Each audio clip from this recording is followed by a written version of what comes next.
Welcome, everybody, to Dead Talk Live. And tonight, well, we have a full house, okay?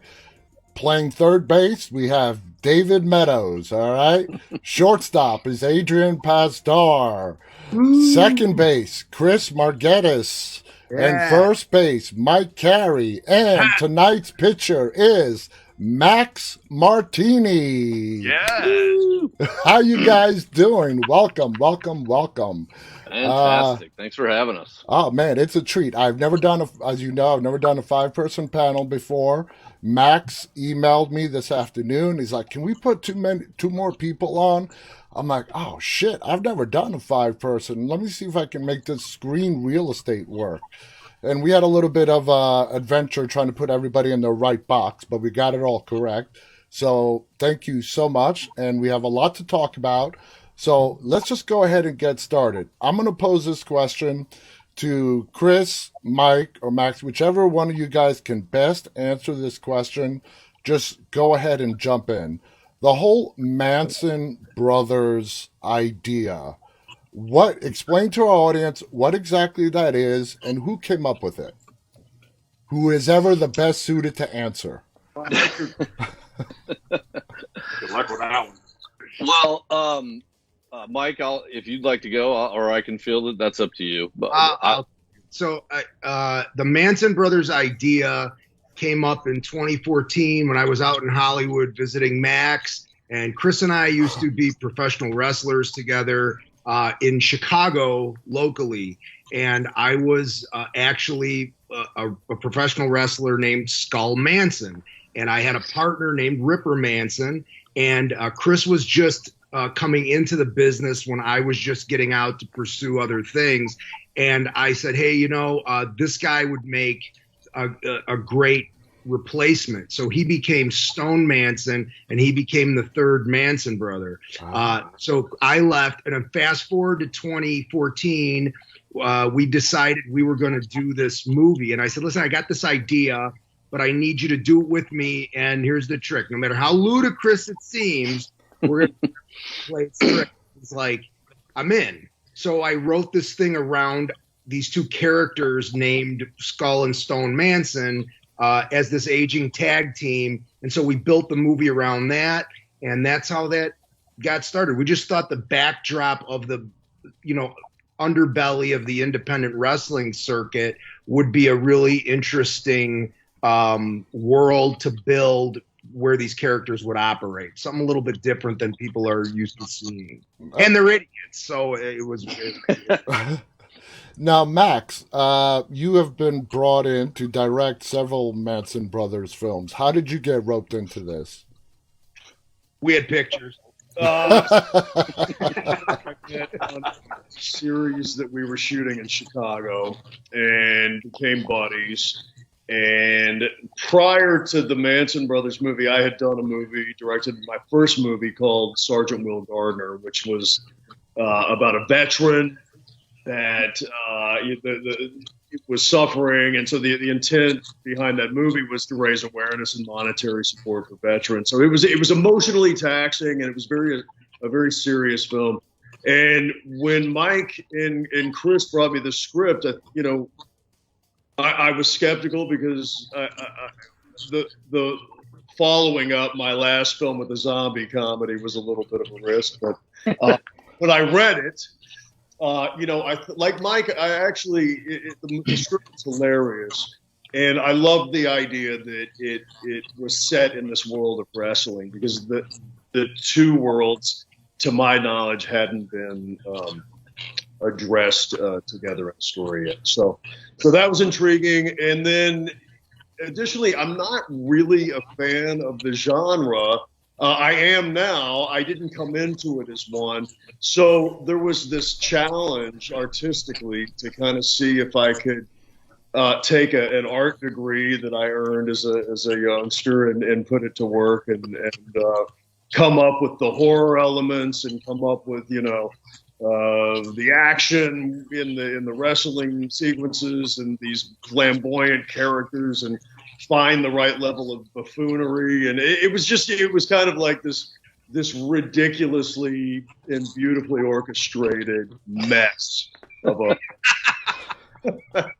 So yeah, so that's why I tackled it. Really, I mean, to tell you the truth, it was just a big challenge for me. And you happy you took on that challenge? I am happy because one of the things that I was able to do was bring in all my buddies, and which these guys. I mean, Adrian has been in the business forever. He's led his own movies. He's a pro. BB Sweeney has been in the business forever. Chris and Mike are buddies. Dave and I met on Captain Phillips. Dave is a former Navy SEAL who actually is an accomplished actor and trained as an actor once he got out of the military. So he has one of our leads. He's amazing in it. And so we put this great group of talented actors together, and we just had a really great time, man. And it shows on screen, and I like this to a Dumb and Dumber type comedy, and I think we're going to give Dumb and Dumber a run for its money. I promise. Really, I believe. Now, Adrian, you have this huge resume. I mean, like Max said, you have been in this business for a long time. I've been seeing you on the screen for a while. What was it like for you coming and working on a script that Mike and Chris wrote? Max was directing. Max just explained you guys all know each other from here and there. What was it like actually working with these group of guys? It was great. I mean, every time you show up on the set, it's a brand new.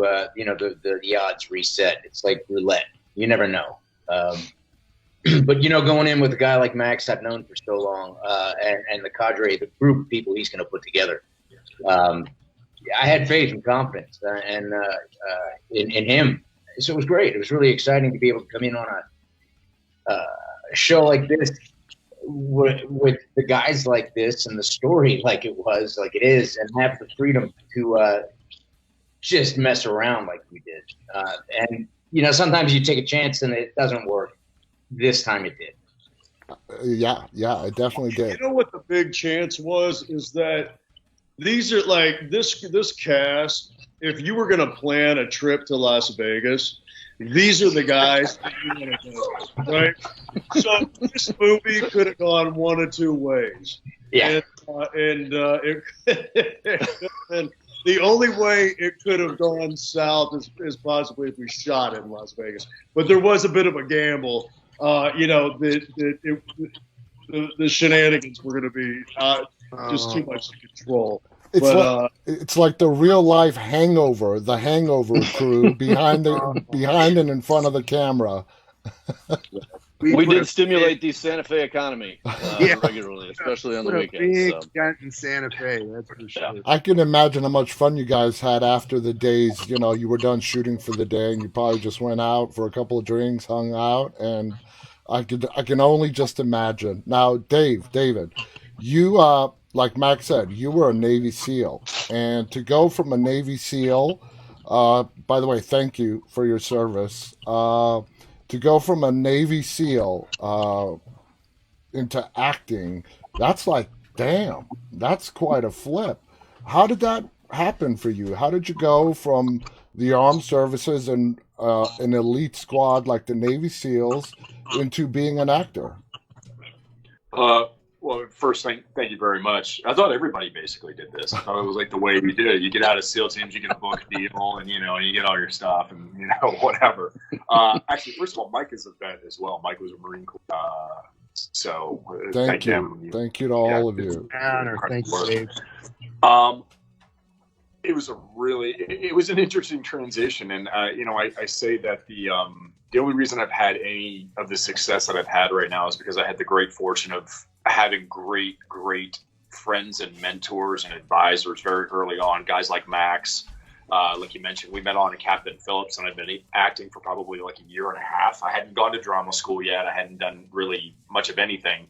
And having Max kind of in my corner to steer me right was absolutely, I mean, I can't thank him and all the other people that did that for me enough, because the reality is that so much of this industry is, frankly, this is full of so much bullshit. And, people having no idea what's going on, or giving people bad advice, or any of this other kind of thing. And it's just very frustrating for people. And I honestly never had that. I had just incredibly smart, well-intentioned people that were in my corner from the start. And you brought up Captain Phillips, which is an amazing movie. It's based on a true story and what happened. I remember that very, very well. When you are picked and you book roles now for movies or TV or whatever, do you see yourself getting typecasted for like that military person, that Navy SEAL?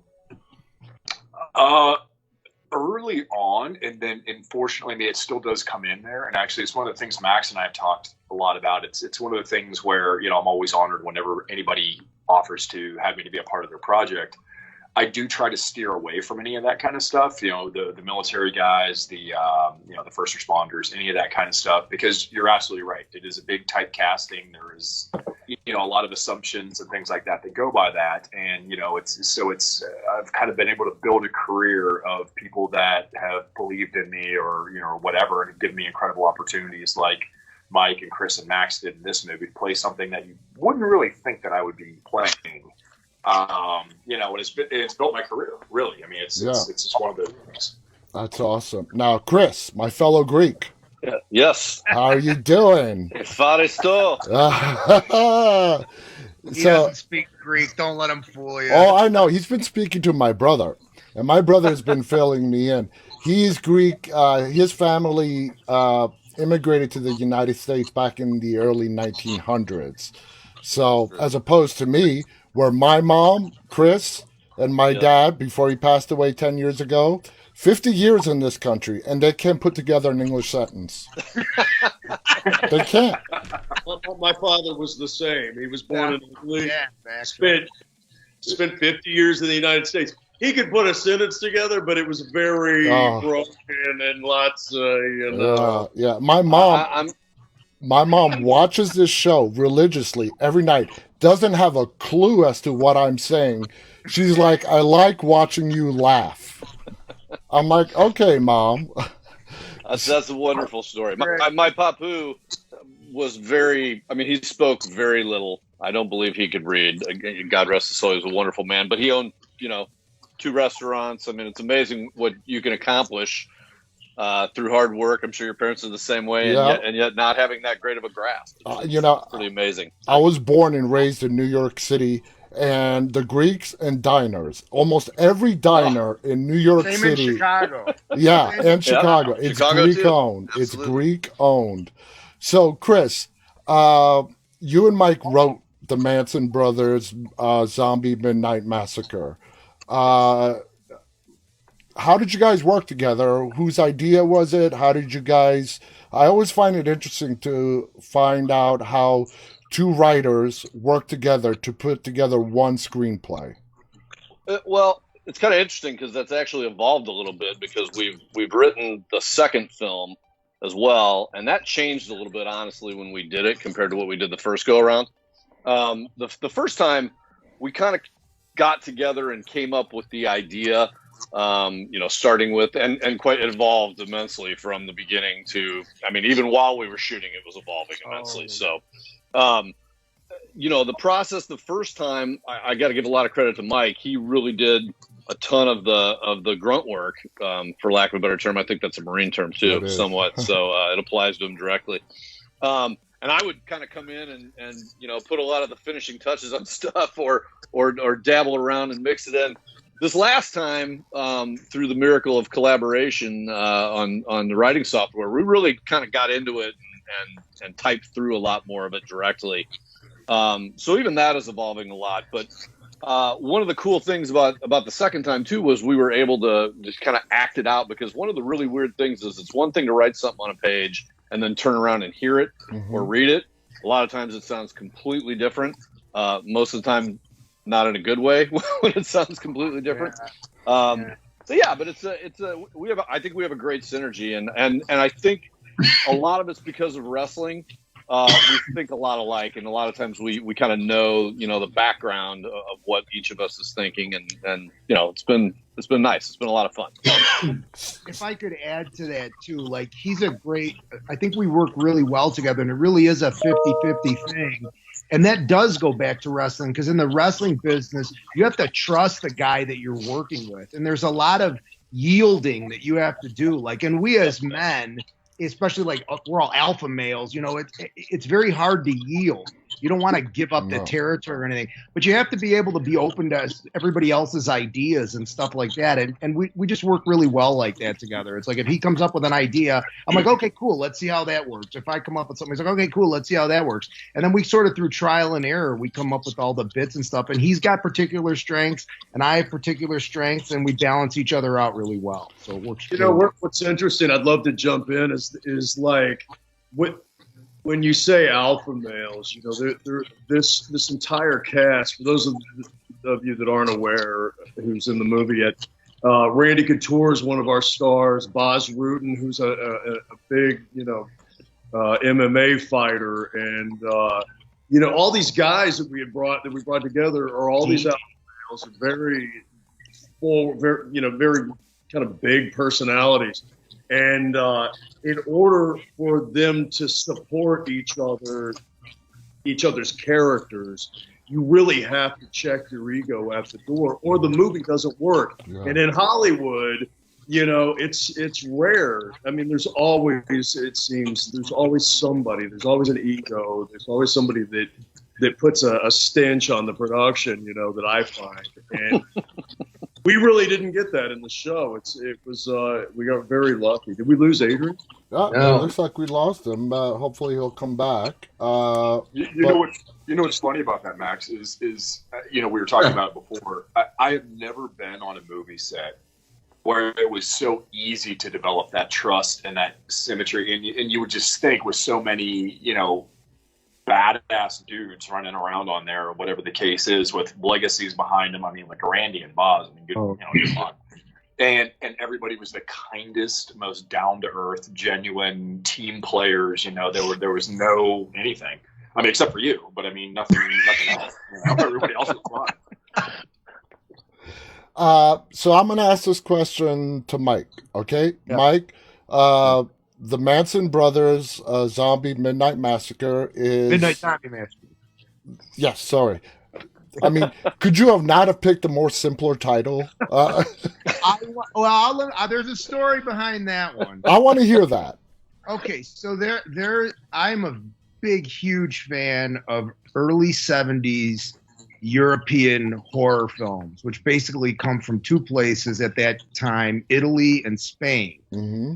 And they often had these very long titles, like The Night Evelyn Came Out of the Grave, or The Weird Midnight Horror Show, or any number of them. So I wanted to do a throwback title, and I wanted to have the Manson Brothers title be first, because then it indicated that this is the Midnight Zombie Massacre, but that the Manson brothers would go on to do other films. It was going to be an anthology of stories. So that's where that came from. And I figured with a title this long and wacky, people would tend to remember it. Even if they remembered it discombobulated, they'd be like, oh yeah, that's that. It's better than naming the movie They. Yeah, it does leave an impression. Or whatever, It does leave an impression. Now, Chris, this movie's coming out September 10th, okay? Correct. I'm assuming it's coming out on video on demand, right?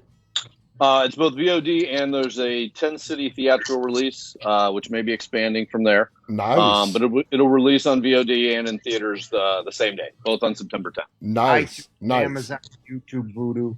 Cool. Very cool. So, Chris, somebody walks up to you and says, this movie, the Manson Brothers Zombie Midnight Massacre. Did I get it correct, Mike? I got it. That's okay. So this movie's coming out September 10th. What the hell is this about? Because the log line in the movie reads, sometimes you need the bad guys. Something like that. Well, basically time. So in the film, we're the most notorious hated tag team in the world, and time to root for the bad guys is basically, it's kind of up to us to save the world.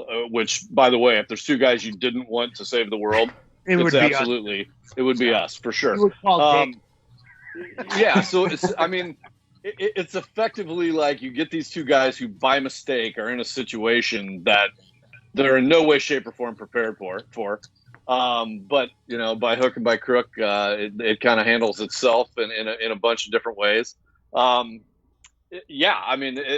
exactly what it is. It's like Max said, it's kind of Dumb and Dumber or Laurel and Hardy or something to that effect.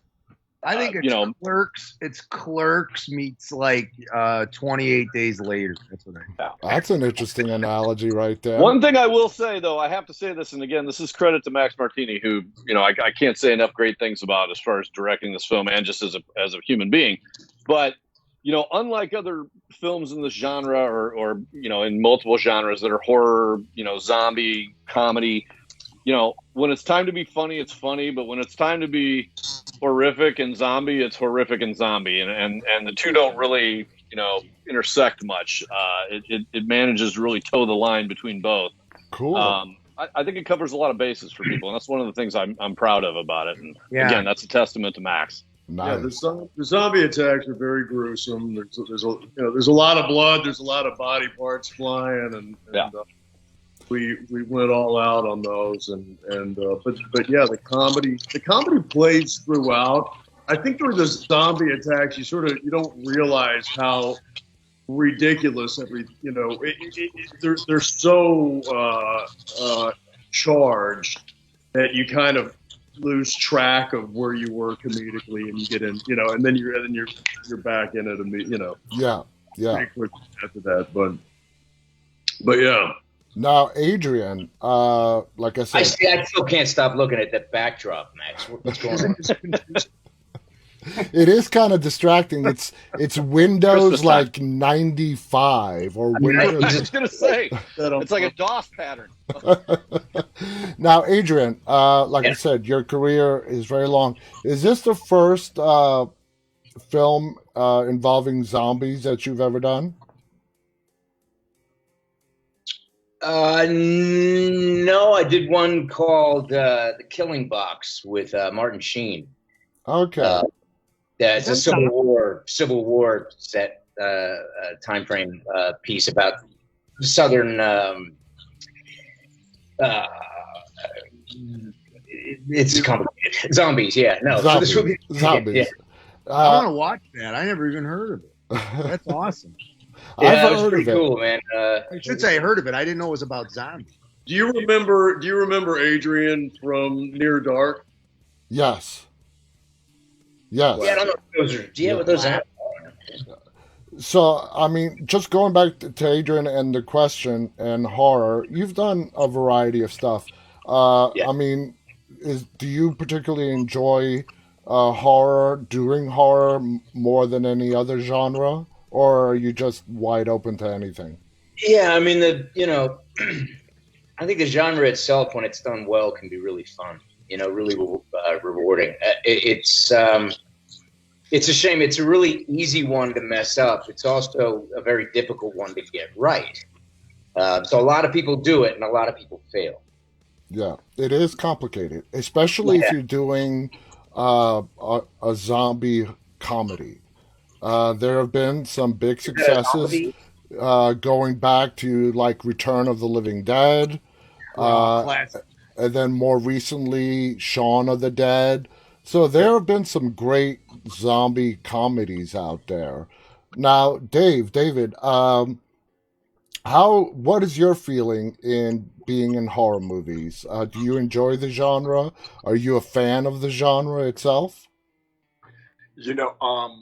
Yeah, I really am. And before I think I did one, I don't know if I was such. I liked watching them, but kind of like what Adrian said, there's such a huge gamut of what horror movies are. There's some that are just throwing enough blood and sex on it, and it's people will watch it or something, but it doesn't make it a good or a cool movie that you would want to be a part of. And then there's some that are just legendary, that are so good there.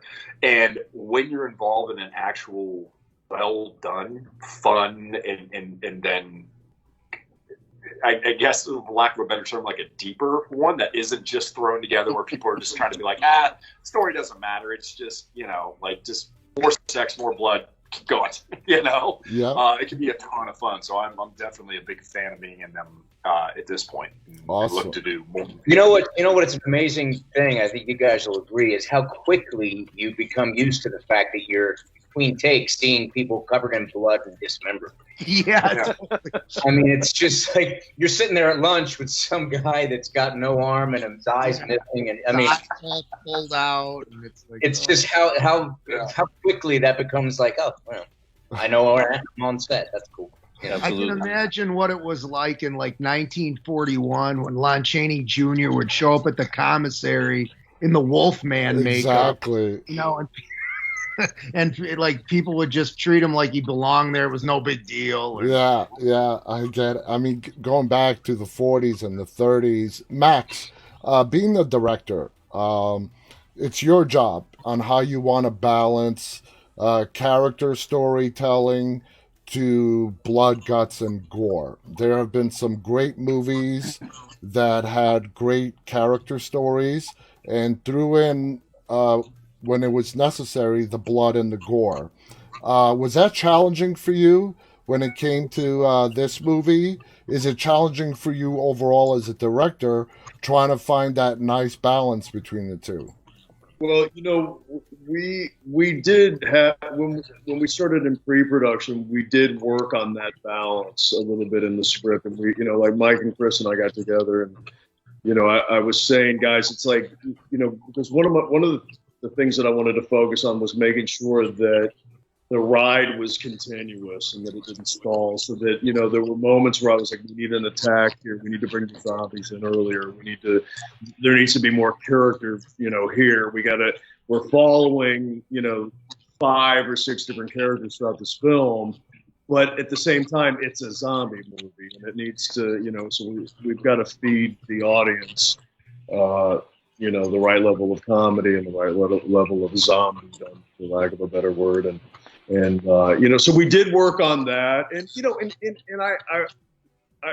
I had a really wonderful introduction to the genre.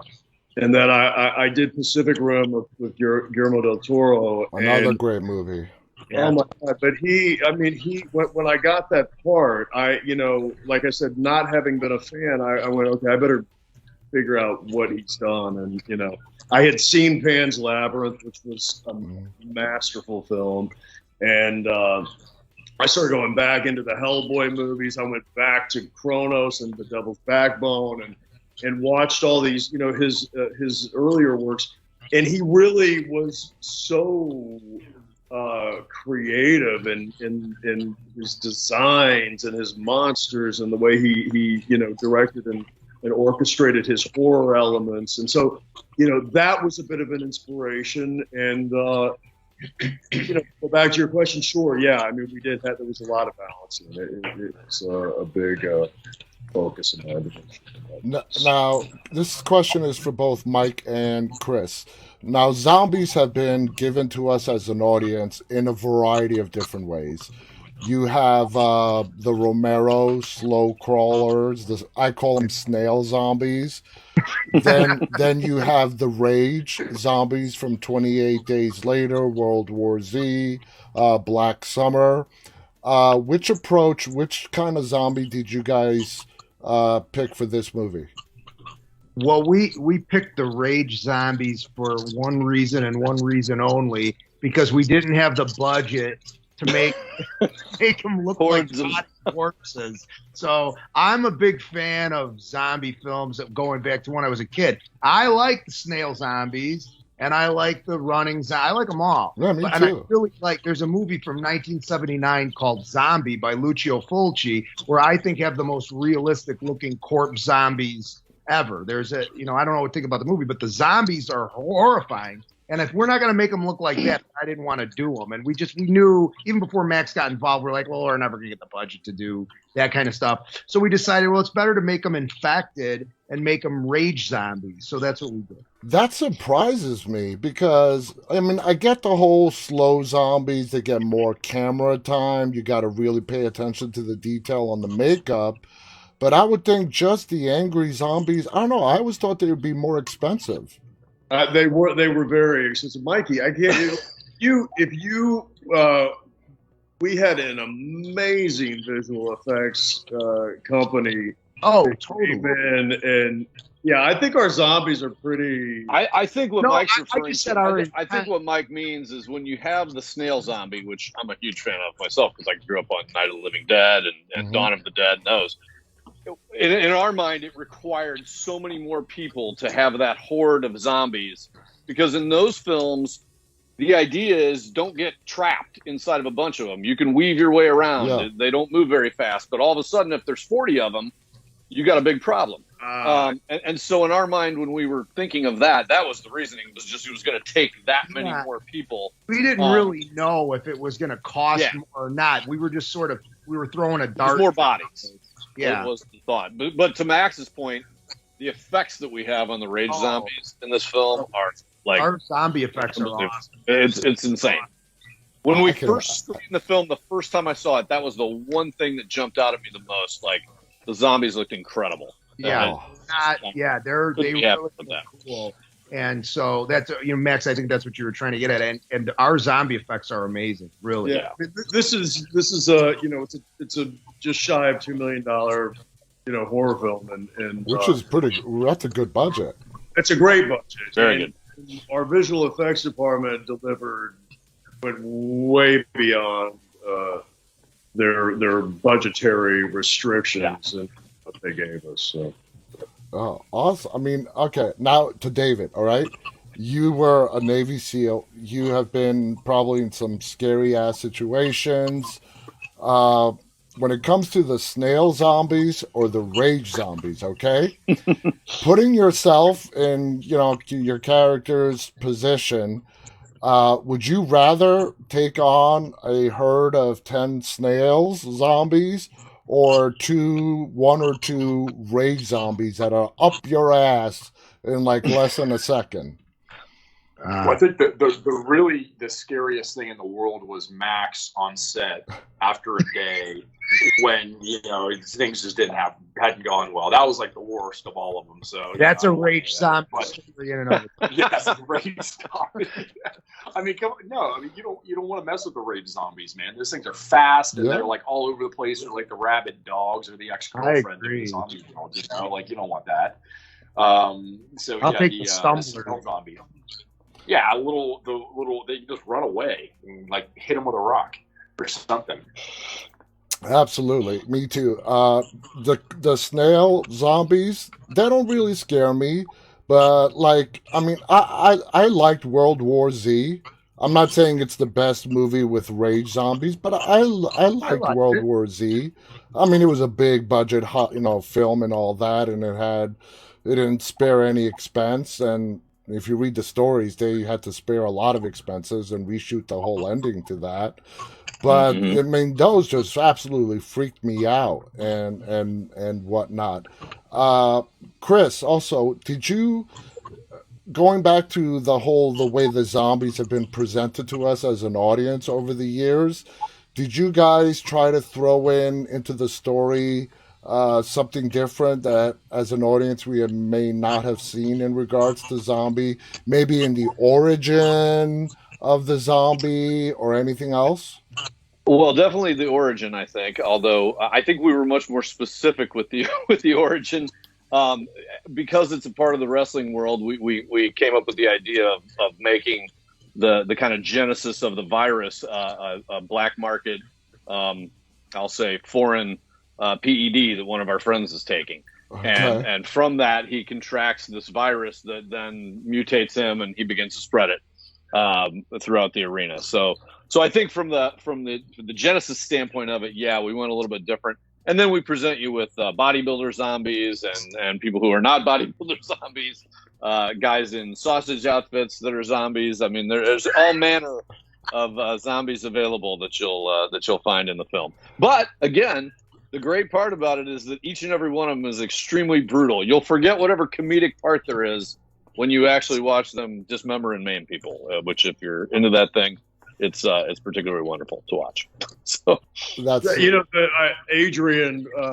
One of the things that I was loving that was happening in pre-production is like when I was calling these actors, these buddies of mine, and like Adrian, for instance, I was like, "Listen, dude, your character is going to be high throughout this entire film. And you're sucking on a nitrous bottle." He was like, "Let's go." This other guy, Luis Fortunata, who was in my other movie, I called him up and I said, "Luis, listen, I got a great role for you, but you have to wear a chorizo outfit." He was like, "Oh, bro." Anyway, it's just a reaction. But everybody, Adrian was brilliant.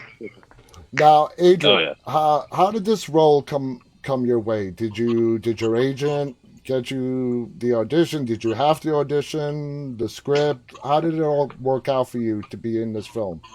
Max made me fly in and audition. It was very You made strange. Adrian audition? Yeah, I had to fly in, and it was like 2 a.m, and we were on the roof of the hotel, and I didn't understand what was going on.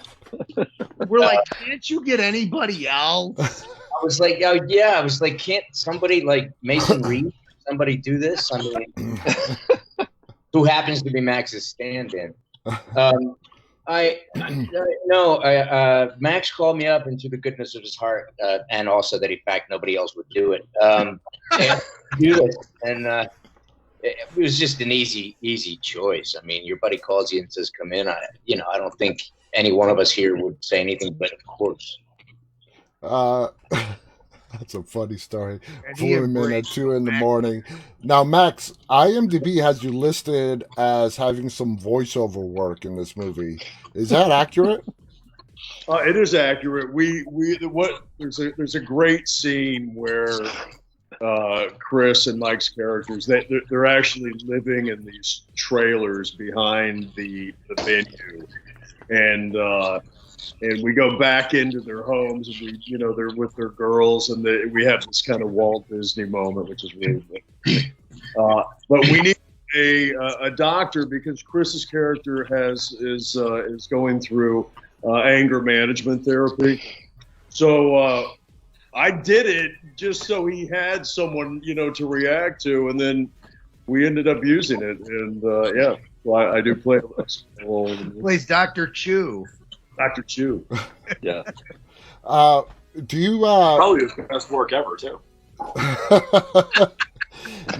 now, Max, as your career moves forward, do you want to spend a lot more time behind the camera as opposed to being in front of it? Yeah, I'm trying to make that transition right now. In fact, so the Manson Brothers is my second movie. I have an offer to do another one before the end of the year, and then I have a script that I wrote that's a World War II period film that I'm looking to direct. The financing is pretty much together for it. So awesome. Now, Mac, I want to talk to you about one of your former movies that you were a part of, 13 Hours. Great film. Along the same lines as like a Captain Phillips film. What was your experience in shooting 13 Hours? It was amazing. I mean, one of the best experiences during that whole process was being able to work with the actual guys that survived the attack in Benghazi. So, they were in Malta with us, and I got to really collaborate with the guy that I played, and all of us felt like that was a story that needed some clarification, that needed to be told. It's a horrific event, and it shouldn't have happened. So and I agree with you. I think it's one of Michael Bay's best movies. It is for sure. Yeah, I mean, it's a great story. I mean, it just I mean, I don't even know where to begin. Those guys, you know, it was just like what? Just a bunch of them stayed behind and they fought to protect when they were just so outnumbered. You know, so Dave, going forward in your career, uh, what would you like to do more of? Do you want, as an actor, do you want to expand and see, you know, what more stuff you're capable of and push your limits, keep pushing yourself as an actor, challenging yourself to see uh, what you can achieve and conquer? Absolutely. You know, it's I'm always looking to basically figure out what the most challenging, vulnerable, just kind of offline, role that we can actually start to work in and jump into. The farther away that I think that it is from Dave on a daily basis, the more attracted that I ultimately am to it. You know, and now we've actually. I'm now also producing stuff, and I have my own production company and things like that. And some of the movies that we have slated to go here in the next 2 years or so are going to give me the chance to do that and really delve into some just completely unique work where that ultimately I probably would never be seen in an audition, actually, or selected to come in for, and kind of spread my wings like on that. Really manly, man. Is it? What's that, Max? I couldn't hear your shit talk about it. Characters that you wouldn't normally get selected for, like really manly men. Right. Yeah. I will tell you that the character Dave plays in the movie, Carson, is as far away from Dave as you could get. I mean, he really kills it. And if you know Dave well, which I'm fortunate to, it's as far away from Dave's real personality and as you could get, and he just kills it. And he's so funny and he's so odd, and you really believe that he's this character who's also based on an actual guy that Chris and I know, which is even funnier. But I just wanted to it physical comedy. He was really great. Fumbling with his weapon. I mean, he's obviously a the guy's a sniper. He knows how to use a gun. Sniper. But yeah, no, the physical comedy that you brought to the character is wonderful. I just wanted to mention, since we were talking about 13 Hours, all the great work Max does with veterans, and he really does a lot for us veterans, and he does it from his heart, especially the guys that have traumatic brain injury and stuff like that, and he really puts his heart into it, and that comes from a sincere place. It's no BS. He's not putting on airs. That's really him. So again, thanks, Max. Awesome. Thank you so much. On that note, just to mention, we were able to put more veterans and leads in this film on camera. So Dave is a veteran, Mike's a veteran, like we said. Randy Couture is a veteran. Luis Fortunata, who was in the chorizo outfit, he's a veteran. And we had a lot of veterans behind the camera too, working in our crew. So there's I always try to make an effort to throw a bone to our. In fact, you mentioned World War Z, and our stunt coordinator Freddie Joe Farnsworth was, I believe, an advisor on that film as well. And he's a vet, and all our stunt guys were veterans, so it was really a great experience. I bet. Dave, is there when you're playing a person, a character in the armed services, and having been in the armed services, do you feel some extra pressure to make sure that it is portrayed as accurately as possible? Well, I think it's actually there's a unique challenge with that, and that's, in my opinion, a lot of the movies that are actually out there don't portray people in the military how they actually are, and they portray them how the public perceives them, or whatever the case is.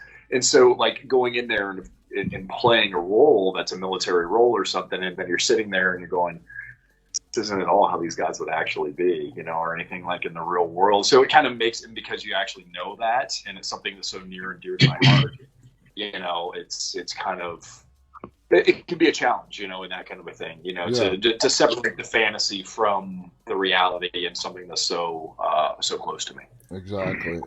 And Mike, you being in the military and being the co-writer in this, I'm sure you tried to make the depiction of the armed services as realistic as possible, right? Well, I haven't written anything that had any military roles in it. If I were, I would, because I think it bears. I think they should do it the right way.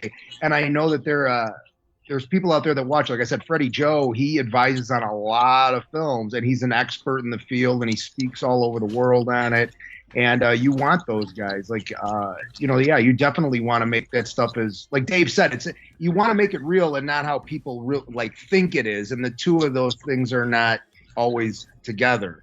You know what I mean? Yeah. So you want to be like that. I'll echo what Dave said on that one. Now, Adrian, I have not seen the movie yet, and I'm kicking myself. I should have asked Max for a screener before we got to this interview. So I'm going to watch it when it comes out on the 10th. Adrian, your character in the movie, was it a physically intense role? Was it not, physically intensive? How would you describe the character that you play? Stoned. Physically intense, not even a little bit. Wait, who plays the doctor? Adrian. Yeah, so you're a stone doctor. Oh, yeah. Okay. Yeah, no, I mean, just jacked up on nitrous. His character just got out of rehab when you meet him. He's Goes right back to the nitrous bottle. It didn't work. Yeah, there was no physical real demands. I mean, it was just at the very end, There was some. There was some stuff, but it wasn't physically taxing at all. Now, Max, having a budget, like you said, around $2 million, this being one of your, early directings, you haven't directed much. This is like, what was it, your first or second directing? Second, okay. And working with a budget that's really nice for a horror movie for $2 million, did it allow you to do stuff that you didn't think would be possible in your second, directing gig? One of the things about, in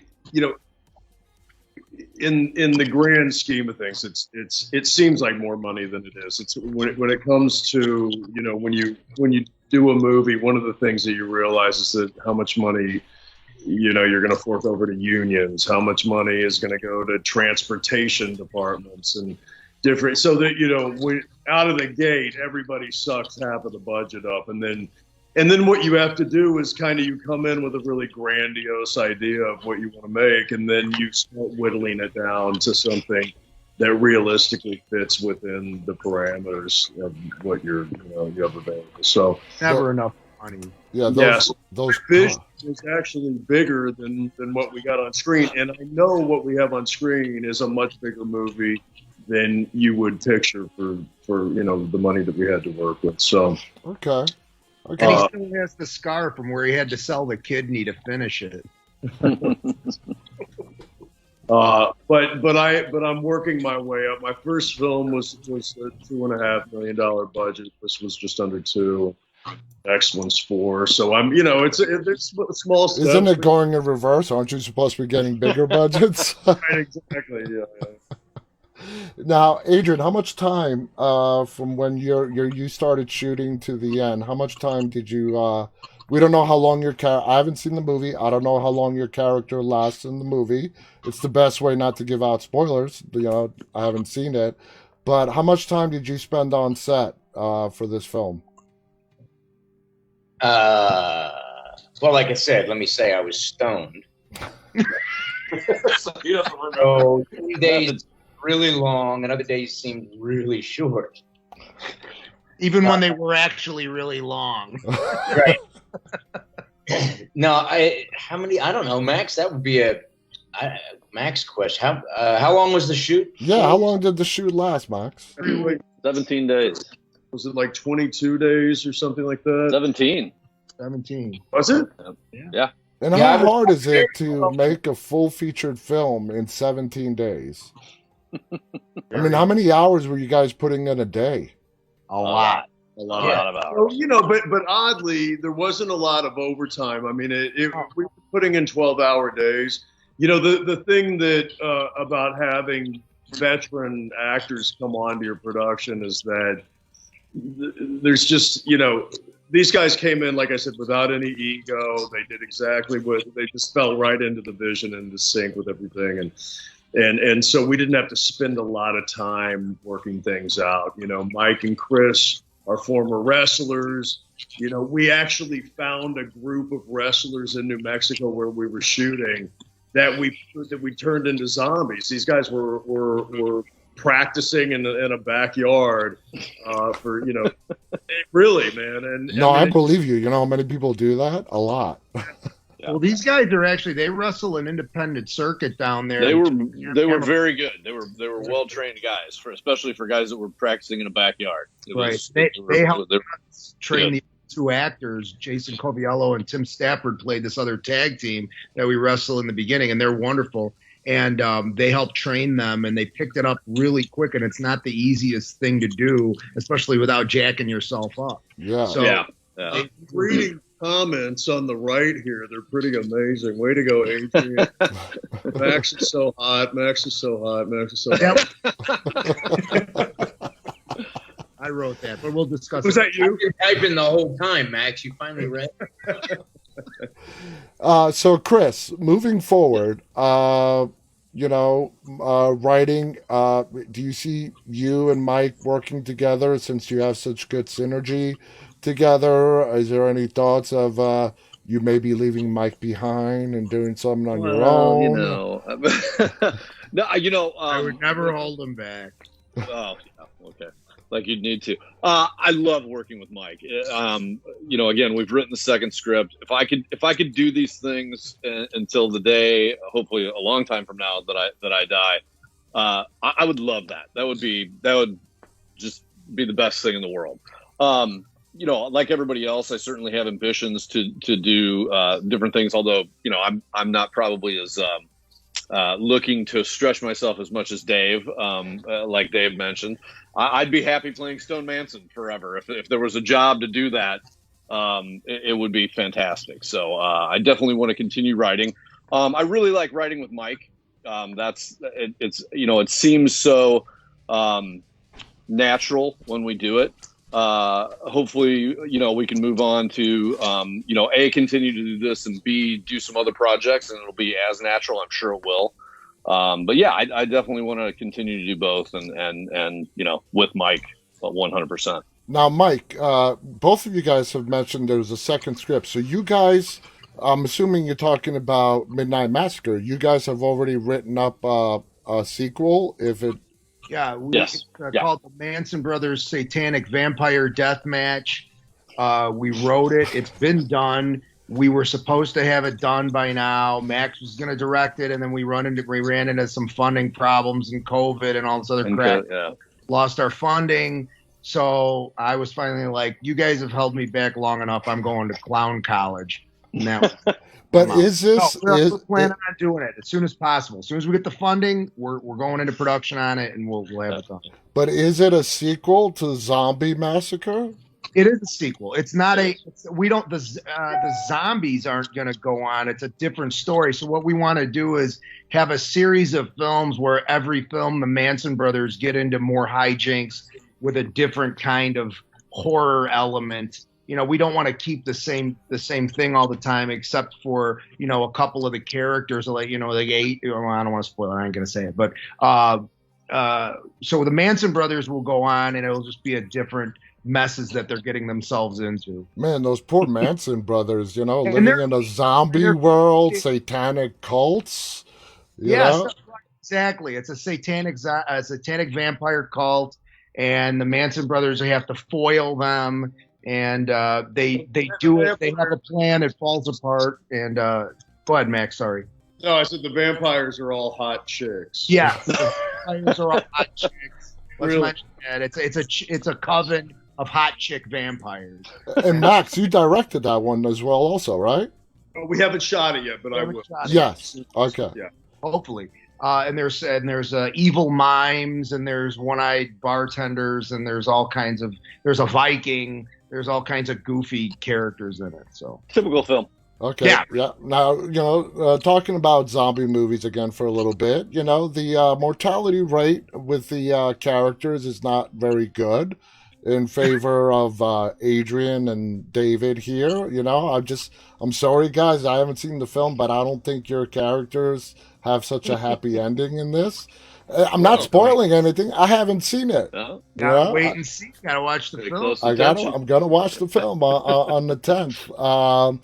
So in this, I gotta tell you something, John. I was just sitting here thinking it's too bad Randy's not on this, but just to show you what a great guy he is. One night we were walking down the street, to go to have a beer or whatever it was, and it was just the two of us, and we were crossing that street. You boys were, that little street that long past the church, that street that goes down, whatever. Yeah. So we're walking down to one of those bars. And as we're walking, it's just the two of us. And I'm looking, I see about 30 feet ahead of us, about to cross the street. There's a couple of local tough guys. They're kids, but they're fanned out a little bit, and they're kind of like, they got that going on, Yeah. And they're eyeballing us, right? And they're like, and we're walking across the street. They're coming this way. We're going this way. And they're fanning out a little bit, like they're going to take up the street. And I'm like, you guys, do you have any fucking idea what you're, And Randy sees them too, but without breaking a stride, he kind of hooks his arm around mine and gently encourages me to give them as much room as they want. Well, that was nice. And they're like, yeah, I told you a bunch of, and I was thinking, he kept talking and telling the story, but I kept thinking, what a gentleman, Yeah. It's funny because Marganis has a similar story. I wonder if it's Randy. Does he attract this shit? Well, I don't know, but it was just like one of those moments where I thought, wow, that's the way to go, the high road. Just give them. And they kept going as if they were, like they had won out and they got the best of you and all that crap. Yeah, they made the two old guys move off to the side. Yeah. There was a funny, there was a night for some reason I had filmed in the morning or something, and then I got wrapped out for the day. And so Randy, Boz, and I were all off that evening. So we all decided we're going to go get dinner and go to a bar and have some drinks or whatever. The three of us do. So we go to dinner and everything. And Boz and Randy are the nicest guys in the world. The most lethal teddy bears that you'll ever, kind of meet. But I take a picture, we're getting ready to walk into this bar, and I turn around and snap a selfie with the three of us, and I send it to Max while he's still directing on set, and I say, a Navy SEAL and two UFC legends walk into a bar, ... finish the joke. And he replies, he goes, please no.